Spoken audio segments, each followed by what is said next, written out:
superstar. He is an absolute superstar, Tom Mitchell. Cripps at the back. Cripps is too good. Nil, yes! Oh, how good was that?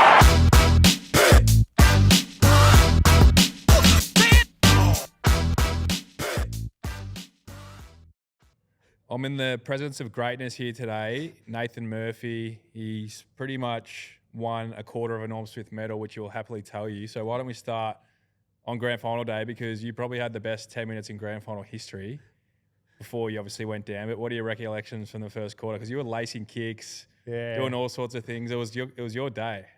Well, it didn't turn out to be my day, did you? Grand final day was probably the best quarter of football I've ever played, I think. I think I lasted 20 minutes. Yeah. And in that 20 minutes, I think it was, 4 inside 45 kicks, which I'm known for being the worst kick at the club. So, do you know what? That's people are hard on you. I feel like it's just a running joke. You're actually a good kick, but people just like saying that you're not. I think I've just now built in my head that I'm just not a good kick because of all the crap that I've copped. So, but yeah, no, it was a day out for me. And then it was too hot for me. So I would have got sunburnt. So it was just easier. Thought better to just have a spell. Just to sit on the bench under shade. And so it was good just watching. Well, I was in that boat as well. I got clearly sunburnt because I actually stayed out for the 4 quarters. But on a serious note, what are your memories from the day? Because clearly concussion's going to be quite a topical part of this chat, and it's obviously severely impacted you, a lot of people around you, us as your mates, to see what you've gone through. But in terms of that actual incident on grand final day, from what moment do you remember onwards? Yeah, so it was whole first quarter up until about 30 seconds before that incident, I can remember. And as I said, I'll happily tell you about that time. But from about 30 seconds before the shoulder to the face and probably 30 seconds after, I couldn't recall anything. I just remember getting picked up by Robbie, our trainer, and running off. And then, went down to the rooms and did the concussion test. And, it's been reported that I passed. But the difference between doing a concussion test with one doctor in a small, dark room compared to then running out in front of 100,000 people, hot day, and that just really triggered all the symptoms. Headache. I remember seeing 2 of fly. And just sensitivity to the noise and light. And that's when I tapped Lippo on the shoulder because everyone thought I was going to be going back out, but I just knew I wasn't right. And I remember going to the bench and just crying straight away. And that's also another symptom of mine when I get concussions is I'm extremely emotional, which it probably was a day to be emotional, but that's when I really realised that I was just not in the right headspace to keep playing. And so I went down to the rooms and had a shower, and I would have looked like an idiot because you boys came in at half time and I'm standing there just in my sunnies and got my Reeboks on and just didn't even look like I played a quarter of football. But the light and stuff was just really killing me. But probably wasn't until half time I felt like I was after half time I felt like I was back to myself, and that's when, it was the longest half of footy, but it was good. Yeah, I don't remember seeing you with sunnies on. That must have been some of the other boys. But it would have been the backs. The backs, a few of them walked in just looking. Well, that would have probably got them up and about because the backs do some quirky stuff. I remember last year you guys did some weird things. Some days you had, or some games you had, where everyone had to come in Crocs and wear those badges. Grand final day you had your Q's cologne. Yeah, and nail painting. Nail painted. Yeah, we were run by Bolts.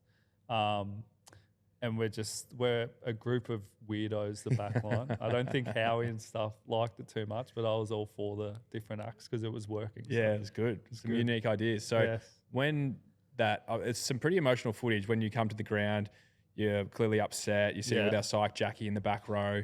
Some really moving footage from the doco as well is when Pendles comes over and gives you a tap and says, mate, we got you, we got this. Yeah. I just thought from a leader of someone of his stature, obviously everyone's so entrenched in the game and thinking about their role, but we do have such a caring group. And what do those little moments in that time sort of mean when you see it, just to know that, the boys are, thinking of you, even though there's a big job at hand to get done? Yeah, I can't recall that. And it wasn't until the doco, I saw that, and Pendles also said something really nice about how we thought we were in a bit of trouble. He'd never say this to my face, but how we thought we were in a bit of trouble with me out. Yeah. Which I didn't believe, but it was just like when you got Scott Pendlebury and all you guys like just coming over and making you feel like that, it just gives you a lot of comfort and probably more confidence to go, okay, like I can't have an impact on the field, but if boys are coming off, like me sitting on the bench, like I can maybe have an impact in that way. And so that probably just allowed me to like to switch from that emotional side to like I can still play a role in this. And I felt extremely valued, which was probably my biggest problem as a footballer. I didn't really believe I was good enough to play at the level, but when you got blokes like you and Pendles saying that, like it helped a lot for my confidence. Well, you're going to get your fair share of whacks today. Don't worry about that, because you're not short of whacks at the Collingwood Footy Club. You get them more than anyone. And at the team meetings have revolved around Nathan Murphy. But I do need to say something for everyone listening, because people don't understand how good you are as a footballer. Thank you. Like, literally, if you go through any game last year, the amount of times you saved us, Darcy Small should give you half of his contract, really. I've told him all those Blazers, I should be getting half of them. Correct. But like, people don't, like, you associate your big names like your Dacos, your Pendleburys as the superstars, and they are.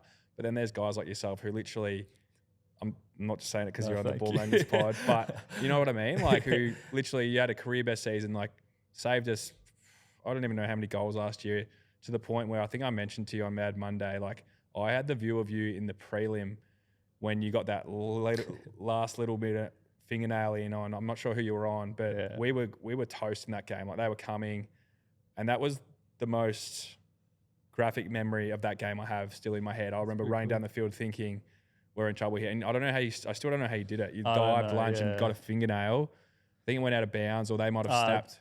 Green nearly kicked goal. And then Steelmark's on the goal line. Yeah. And it's like we win by a point. Yeah, that was. I remember being in that position, and it was on Keith, and I remember just thinking, like, I'm going to get outbodied here. Like, I'm in the worst position, and part of my mum was like, "You're going to be the guy that cost Collingwood a grand final spot here." So like, that's why the dive probably came in. It was a bit of carry on, but I put the dive in because I was just thinking about don't be that guy that cost Collingwood a grand final spot. So.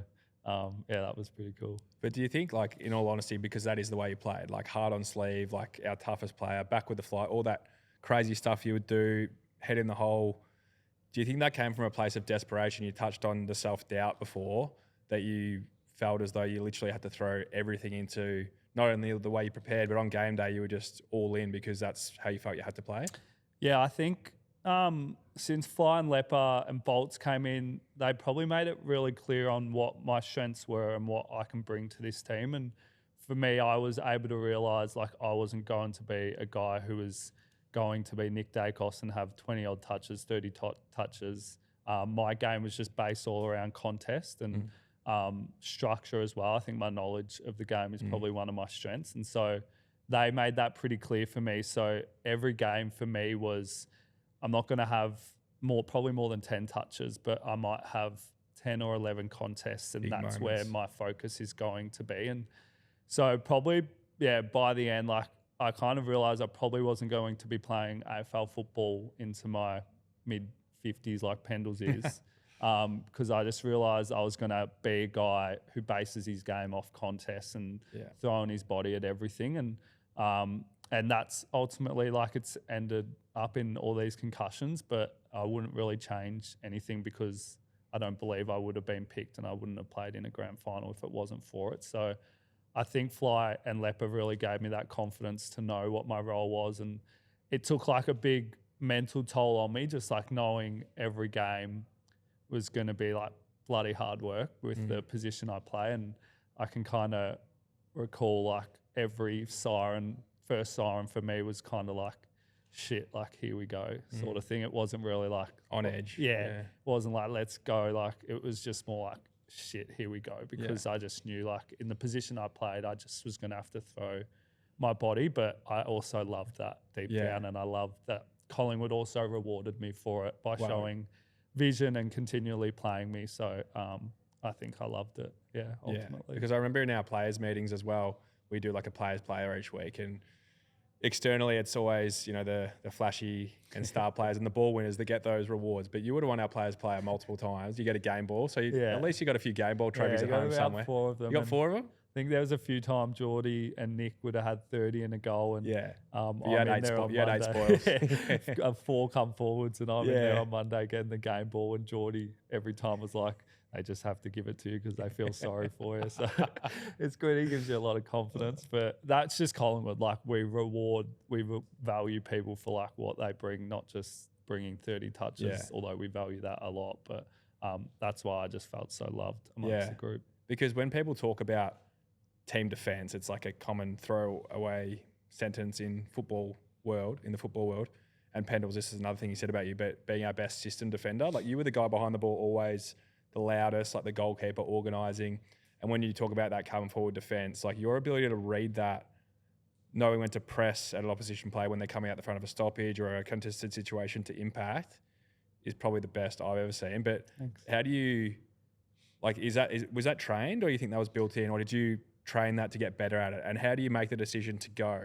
Like, because I'm never really in that situation. I'm the slow guy in the pack sort of shoveling out handballs, but that position is so vulnerable that you're in often, because if you commit and it doesn't work, it's a goal over the top. And if you don't commit, then they're running it up anyway. But it's like a cat sort of like on his toes. Like I always see in that situation. It's like, I think in terms of reading the play, like I think I kind of had that as a junior. That was probably one of my strengths. But I think when I came to the club, I just had a focus on knowing the game plan inside out. And even if that was knowing a forwards role or knowing a mids role, like I felt like if I knew our game plan, then I could just go and play football and play on instinct. So I think a lot of that come forward sort of work probably came from just knowledge of role and just having like that confidence, because I knew what to do just to go and execute it.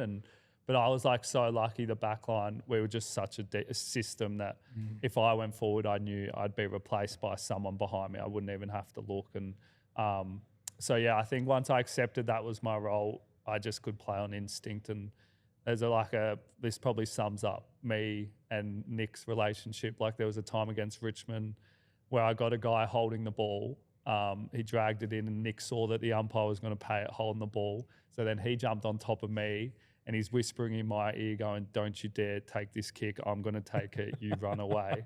And you see... I think I've seen the footage. Well, you see them get paid holding the ball. Nick's on top of me, but you just see me sprint off 50 metres away from the ball and Nick takes the kick. That is so I get funny. the start of the tackle. Nick gets the start of the kick. But I think we just like that just sums up, like, we all just knew our role and wanted to play it. Yeah. So I was more than happy to let him take it. There's plenty of more good stories we can get into about that. But what about, because you obviously spent a bit of time with Jackie the psych as well, going through everything you've had to go through, and we'll get to it in a little bit more detail. But with that pressure that you put on yourself going into games and having to feel on edge, I've heard you talk about as well that there was some games that you didn't want to play because you're almost that anxious. And I've experienced that as well, where you put so much pressure on yourself, your performance, you almost make it bigger than it actually is in your head, that it's like bigger than life and death, that you work yourself up so much to the point where you're not even enjoying it maybe, and then to the point where you don't actually want to run out and play. So talk to us about your experience with that. Yeah, for me, like, I just always felt like I probably wasn't fully in the side, and it probably wasn't until the last year that changed. But for me, like, early on, it was in and out of the team, and playing that game style that I've talked about, that every week for me footy was kind of just anxiety. Like, you'd be in the team and you'd be like filled with happiness and stuff, but then the next few days you're playing the game in your head and you're already like mentally fatigued before you even get to the game. So you don't really get to the game excited. It's more like, I've got to play so well here to keep my spot in the team the next week. And you have your days where we have a really good win, you contribute, and it's the best thing ever. But especially in 2021 where we weren't going too well, like, you have your days where we're losing and you're not playing that well. So then the next few days are just filled with like, shit, am I in the team this week? Am I not in the team this week? And so, like, I probably wasn't able to fully enjoy football because it was just constantly anxiety about whether I'm in the team, performance anxiety about how I was going to play. And then also just like that physical addition of the way I played. And Have you got a mate who's always bragging about their latest NBA same-game multi-wins but never seem to have the good mail for yourself? Well, get them to jump on BuddyBet where the spoils can be shared. BuddyBet is your one-stop shop for social betting and it has unique products like peer-to-peer, jackpot, and BuddyBet Golf that you won't find anywhere else. What are you really gambling with? For free and confidential support, call 1800-858-858 or visit gamblinghelponline.org.au. so for me, like football, I loved preseason, like because it was just getting fit, playing football, not having to worry about performance and games, and the in-season part for me, which is where people love, like I probably really struggled with. Yeah. And it wasn't really until last year and working with Jackie that we were able to get a more consistent, not riding like the wave sort of thing, and that was really nice to like finally like just be in the moment and enjoy football games and enjoy the wins with our mates and not worrying about what's coming the next week. And but like I still knew I'd have bad days. Like I think the last game of the year I missed because of general soreness, but like I was just mentally I really just worn just out. couldn't play. Like I was just I remember getting a hit against Brisbane and just going down to the rooms and just like bawling my eyes out because I just like couldn't keep going. And Is that a concussion related incident? nah, that one was just physical, emotionally yeah, just like mentally just needed a break, and that was just before finals. And I ended up going up to Byron whilst you guys were playing Essendon. Mate, but, you've been good at getting up to Byron over the years. I think I just really wanted to get up Very to good at Byron. getting to Byron. Nah, it just like, it took a real toll on me, football, but it's also like allowed me to do so many amazing things that I don't see it like as a negative experience at all. Yeah. Well, in terms of football taking a toll, clearly the concussion stuff's been the biggest and most topical thing. So we appreciate that you've been willing to talk about it because, some of the stuff that we've heard and we see with you is pretty confronting and pretty sad. And I just want to talk about the incident that tipped you over the edge, and that was at training. And obviously you're comfortable to talk about it, but it was obviously a pre-season session. What was your recollection? You had a collision with a player. I remember you were very emotional after that. And did you know in that moment that footy is probably going to be done because that was your 11th concussion? Yeah. We were obviously hoping that he'll be right. He'll get him back. We weren't even sure if he'll concuss, but talk us through that and then what's followed in terms of your symptoms and everything since. Yeah, so obviously like had the first panel after the granny, and even that whole process, like I had to wait 2 months to see them, and you can't do anything in that 2 months. And like they're essentially these people you never met decide whether you're going to keep playing football, and they're the professionals in this space. So I just had to trust and try to turn it into a positive that if they ticked me off, I was going to get to keep playing football. If not, they were looking after my health. And I remember they ticked me off, but I remember like getting into the car after that with mum, and I remember just bawling my eyes out because I think deep down, like I knew I wasn't well. Like I knew I couldn't keep doing this for much longer because it was just taking like such a toll, all these concussions. And I remember like everyone was like, that's amazing. Like you get to keep playing football, but deep down, I think I wanted them just to take it out of my hands. And, but like, got ticked off, went back to training. We did a no contact program until Christmas, and then came back and started going into more contact. And I think this was my first full ground session. And then, just unfortunately got a tackle, hit my head on the ground. And I thought after that panel, like I'd be kind of invincible with concussions. Like it just wouldn't happen to me again. And so when that happened, like I remember it was pretty emotional because I was like, shit, like here's like, how long can I keep doing this for? Like that was my like 11th hit. Like I was 24. So like, how long can I keep putting myself through this? And so that's when like I decided, to pull away from contact training. And so we just had to focus on running and getting fit and skill work. But each session, like every day, just kind of felt like I was going downhill in terms of my health. And there'd be headaches, there'd be migraines, sensitivity to like light, noise, and any like physical activity would just really heighten that. And so that's when, after 2 weeks of trying to get through that and not really getting anywhere, I pulled away fully from the club and had a few weeks off. And unfortunately, doing that, like, I thought pulling away from physical activity would help, but daily now and from then, like, it's concussion symptoms daily. And yeah, that's probably the tough part of it, is you wake up and instantly, like, you go from sitting to standing and you just get a headache straight away. And any, like, concentration, like any even just conversations are, like, really, like, heightening those headaches, just any focus. And so that, along with migraines and a couple panic attacks in bed, just like thinking I'm going to die and stuff, like, it's really, pretty full on. But, like, I've got so many people available to me that I'm working with, and we're trying to solve it.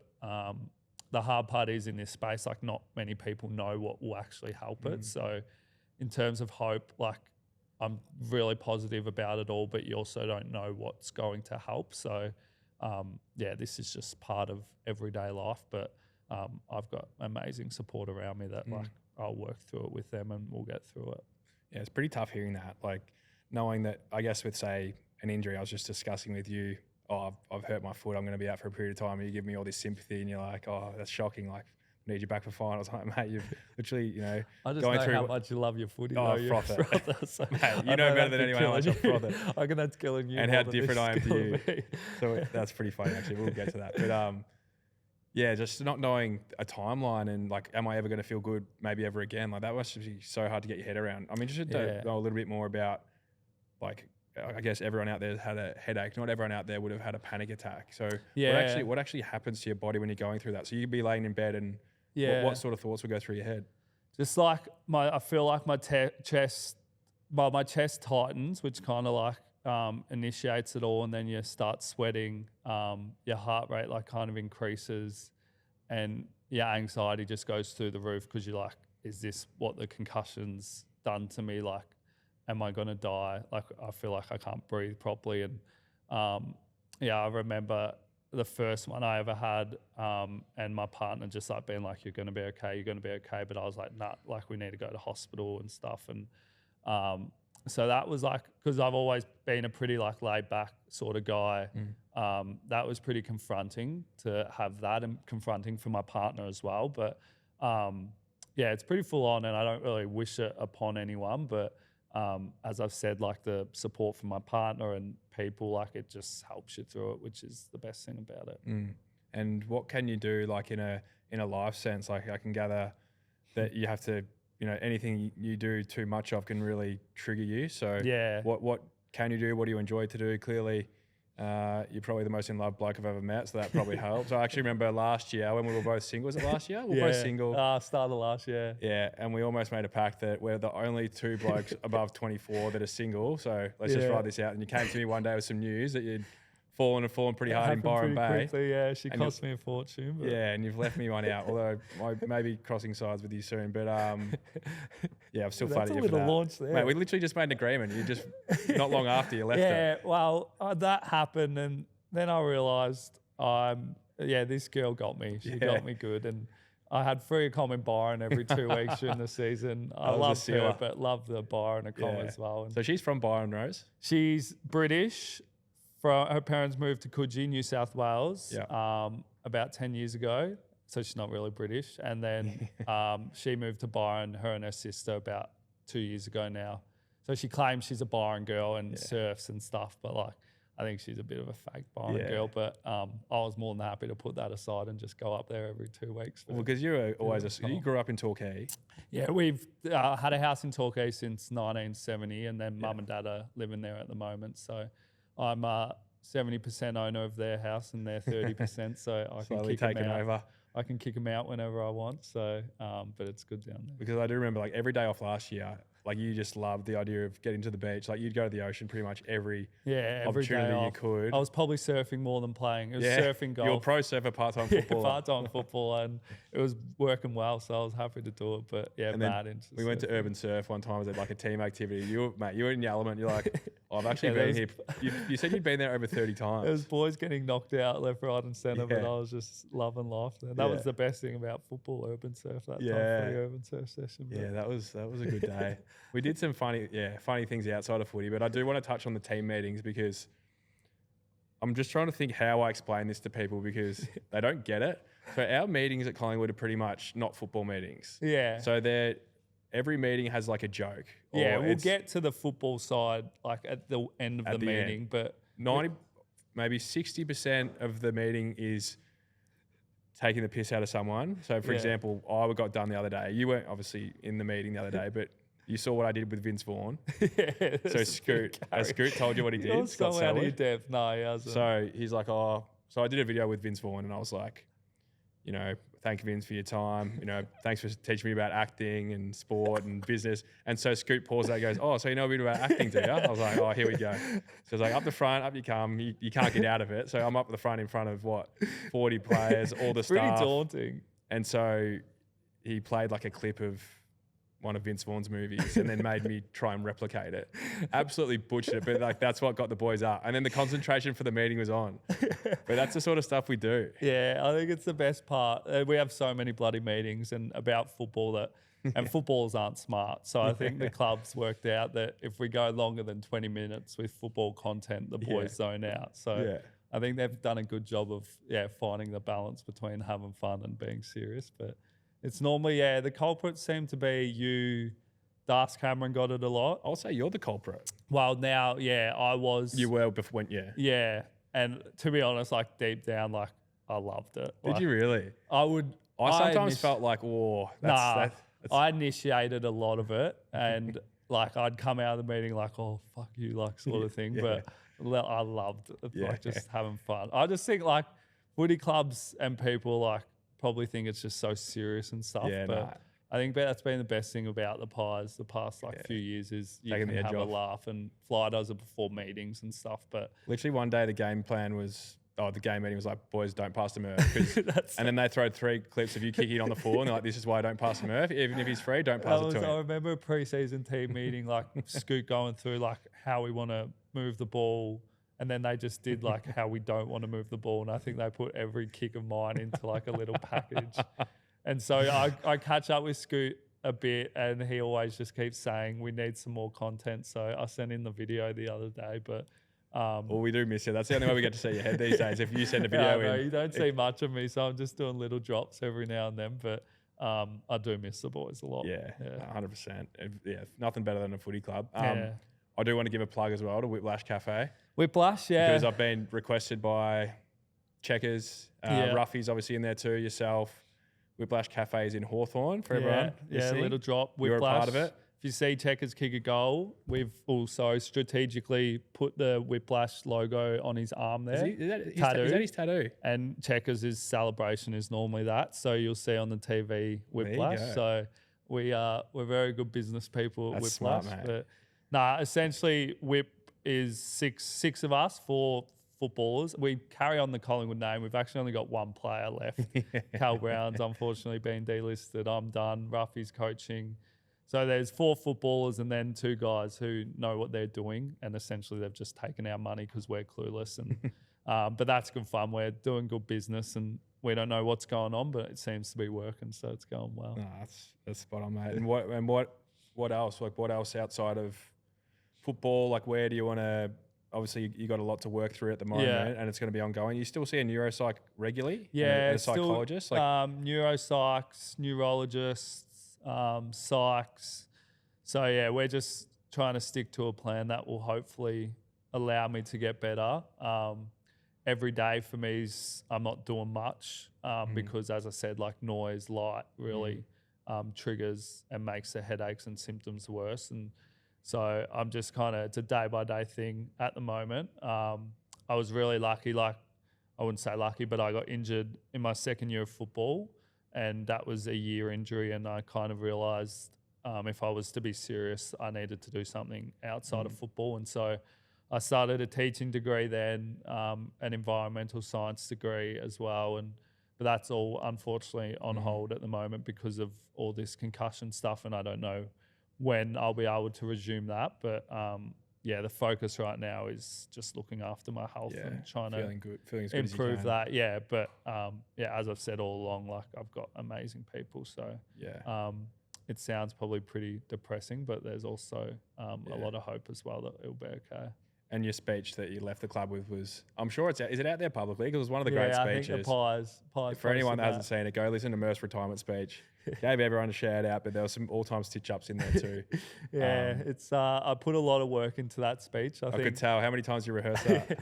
I think I probably knew like a month out that before announcing that I'd probably be done. And so You had a month to prepare. The ideas came in, the jokes came in, and I really carried on. You would have thought It was a comedy show. I was a 300 gamer with how long it went for, but I thought I had to get a little dig at most people in there. So I had to get a dig in myself because I think that's just who I am. That's just part of what Collingwood does.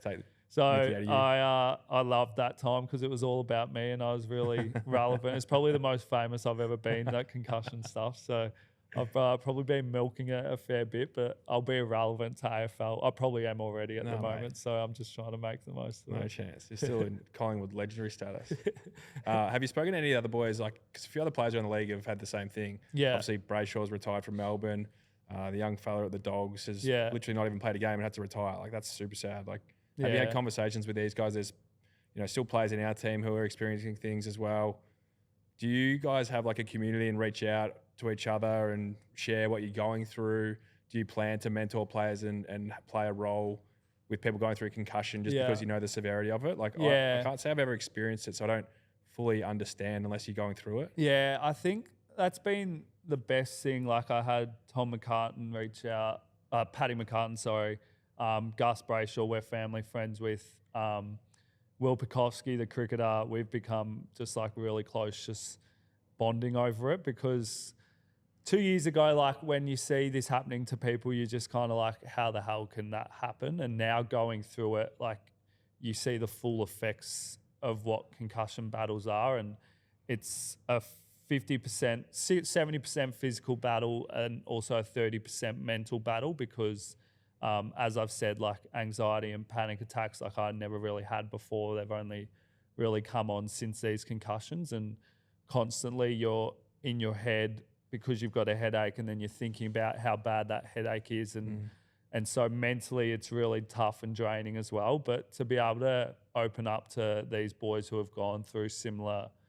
situations has been really nice, like just to know that you're not alone in this space. And I think that was the best thing to come out of retirement was like I had parents of kids and young footballers as well, just messaging like saying this is what I'm going through. And I'd love to be able to work in that space and just help anyone because you do feel so lonely trying to explain these symptoms to people and everyone's amazing, but like the stock standard answer is like, we'll get through this. But the hard thing in this concussion space is like, we don't know what we can do to get through this. Like you do your ACL and you have an injury plan and you know there's an end date, but for this, like you just don't know when the end date is. And so it's just been really nice speaking to them and speaking to a lot of other people.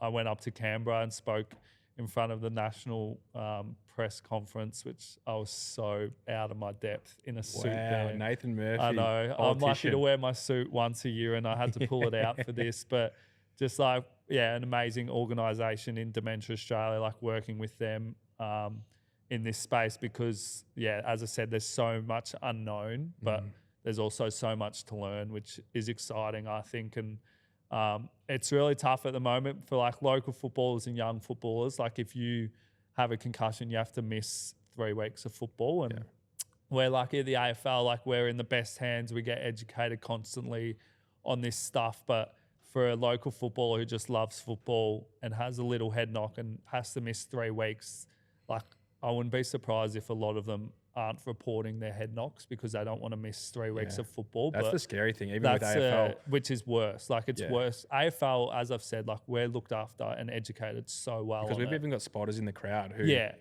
are reporting things through the mic to the doctors if something off the ball happens. Yeah. So local football and junior football is, I think, where the improvement's going to come in this space. Like we need to educate them, like what a concussion is doing and why you have 3 weeks off. Like I think I got told, like when you have a head knock, your brain is literally rattling like inside your head, and it doesn't take until I think 30 days post for your brain to kind of recover. And so this is why it's been pushed out 3 weeks, but they don't have this education on offer to them. So I think that's when we're going to improve in this space. And just also, which I think we're heading here, is just stamping out like the way I played the game is not courageous anymore. Like it's just kind of stupid, and it's not really part of our game anymore to run back with the flight. It used to be glorified. That's why people do it. That's a thing. And I think like I would honestly, like before games, picture myself running back with the flight every game because like I just wanted to do that. But like we don't want that in the game anymore. And I don't want to like change the game of football. I don't want it to change. Like I think it's the best sport in the world, and we can't eliminate head knocks. Like they're going to be around forever. But if we can limit the amount by educating and teaching juniors the correct technique to attack a ground ball in the modern day game, to put your knee up in a marking contest to protect yourself. Like I think that's where this game's going to improve in that space. And then that combined with all the research we're doing, like I think everyone should be pretty excited that like parents shouldn't be scared about it's obviously daunting, your kid playing football, but there's also like a lot of protective there's going to be with the rules like the sling tackling. Exactly. Like that's great. Like we're heading in the right direction where it's not hindering our game too much, and it's also protecting our players. And I think it's only going to get better with that space. So I'm keen to if there's a opportunity to work in that, I'd love to be a part of that. For local footballers and people that have experienced it, what actually are the concussion protocols that you go into? So you had a hit grand final day, you go down to the race with a doc. Yeah. Is there a memory test? Yeah, like memory test, balance test. So how does a memory test work? He'll say words, like a list of 10 words, and I've got to say them back. Yeah. Balance, you just like walk in a straight line, stand on one leg, and they'll assess all that. They kind of have ratings and stuff. And then they also assess the vision. So I know the St Kilda game where I got a hit to the head, they ruled me out on vision. Because you stumbled or something? Yeah, just because I went and fell to the ground and was clearly out. So like, they're very aware now, doctors as well, which is the best thing. Gone are the days where it's like, just get back on the park. Like the players and humans are becoming the first priority now, which is good. Well, that was your biggest message coming out of when you announced your retirement, that you say it in your own words because it's probably time to wrap up. But that was the biggest thing that you were happiest to leave the game with, knowing that the club was genuine in caring about the people first before footy. So talk to us about the Collingwood Footy Club, what they mean to you, what Fly and Craig Cowley, Graham Wright, all these people who are obviously helping running the club, and how they impacted and you make the right decision for you that was most important. Yeah, it would have been, people say difficult for me, but also difficult for them because they were now, even since I got ticked off to play, like they were now dealing with a guy who was on their list with a lot of head knocks. Like I was a pretty high risk probably sort of player in terms of dealing with contracts, and like they wouldn't be able to sign me to long-term deals because I could have another head knock and that could have been me done sort of thing. So it would have been really difficult for them in the period of how they were going to go about it. But Righty, like before he went, just jetted off to Europe like you do. But before he jetted off, like he was just purely like, we will support you no matter what. So that was genuine. That was just genuine. And a lot of football clubs would probably say that, but even knowing like they didn't know which way footy was going to go for me, but just for them to go, we will give you a 1-year deal, like no matter what. Yeah. And that was just like amazing in itself because it is hard. Like for me, I'm probably going at that time, you do weigh up the financial side because I was 24, still am, but 24 thinking I could be playing football for the next 6 years, earning good Trying money. to set yourself up. Setting myself up, which I have been able to already, Yeah. but you're really thinking you can cash in sort of thing, like probably career best form. And maybe you're like, I need to push through these concussions Yeah, to that's a keep my hard part. lifestyle and what I want to set myself up with doing. Yeah. Like you probably think if you want a really good life to set yourself up, like I need to keep playing. Yeah. So for them to go like, this is a 1 year deal, like it's not a 3 year deal, but it's a 1 year deal, just make a decision based on your health and how you're feeling. Like it was just amazing what him and Ned Kelly did. And I think that's kind of hopefully will pave the way for how football clubs deal with players in this situation going forward, because a lot of players, as we said, could just go, no, I'm going to push through this to earn more money. But for them just to say, this is what it is, you look after your health, go about this program the way you want to. And so everything was just kind of based on like how I was feeling and how I wanted to approach it. And so they really just didn't put any pressure on me at all. And I felt so like just loved as an individual, not as a player, as an individual. And the first like few rounds were tough just watching, but I was also kind of loving it because you guys were losing, so I was able to walk around the club. No Murphy, no Collingwood. Murphy, no Pies, and you guys kind of. I got pretty disappointed when you went and knocked off Brisbane because I couldn't really. And Bill Frampton started playing well. I couldn't really. And the boys got on a run. Yeah. So, but I think I realised like watching, like I just probably combined with all the symptoms, like I just can't do this. But I think they gave me the confidence to also. Well, I got medically retired, but they also gave me a lot of confidence with how they were looking after me. So I'm like forever in debt to that club. I said a lot in my speech, like grand final, amazing. But I still would have said like the same things. Probably it's the people you meet along the way. Like just to have mates that you just genuinely like get along with. And I think that's the best part of football. And the thing I'm missing the most is just like going in and talking crap. The camaraderie. Sitting in the physio room and just going through leggies, all these theories and just talking. Like it's not a normal physio workplace. room of every footy club is where the magic happens. Gym place. Absolute rubbish. It's and you're a big culture guy. Like you're the main guy that everyone would take the mickey out of. Yeah. And but you'd I just loved it though. Like that's I wanted to be like that. That's the thing. I'd give it so much, and I just love when boys go. I think like that makes me feel really comfortable is when a boy's like able to go back at me or someone's, and then I'm like, you've got them, sort of thing. And make them fight. So when the club started doing that with me, I was like, perfect. This is like the workplace I want to be in. So I think that's the best thing about the Collingwood Football Club is just like how amazing everyone is there. And like genuinely since it, I've had like every player reach out, and for me as well, like I've loved just like watching all these young boys. I say young boys, I'm pretty young, but like Joe Richards, my locker buddy, who we just gave each other crap all the time, but just like seeing him do so well, like I'm still so invested into the club and watching the boys do well. So unfortunately, I can't have an impact on the field, but I'm just loving like watching from afar. Yeah, I haven't been to a game yet because of this concussion stuff, but watching on the TV. Although if you can ever get back, we'll just bring you in for a minute. I guarantee you that when you're ready for it, that's what's going to happen. You boys, although are clashing a bit, I'm binging Jeremy Clarkson's Farm at the moment, so I have missed a few quarters of your games to watch Jeremy Clarkson's Farm. So there's a bit of a clash there at the moment, but it's fair. You're allowed to do that. It's a retired life, but it's miss the boys and miss the club, but I'm forever in debt to that place. Mate, well, that's a great chat because I think. People will never understand concussion. I'm still learning more about it, having never really experienced one, but I hope that's insight for a lot of people. And it sounds like you're going to be a huge advocate for it. So it's very impressive. And thanks, Stitchy.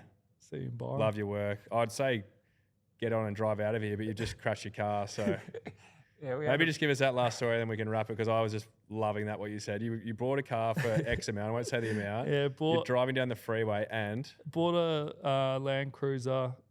Firstly, sorry, you bought a manual car and you can't drive a manual. So there's your first so there, right? Tiz had to drive it back because I'm not really allowed to drive at the moment because of these concussions. And we were driving and we were going 110 along the Hume as you do, and yeah, the wheel just flew out and lost the wheel, unfortunately.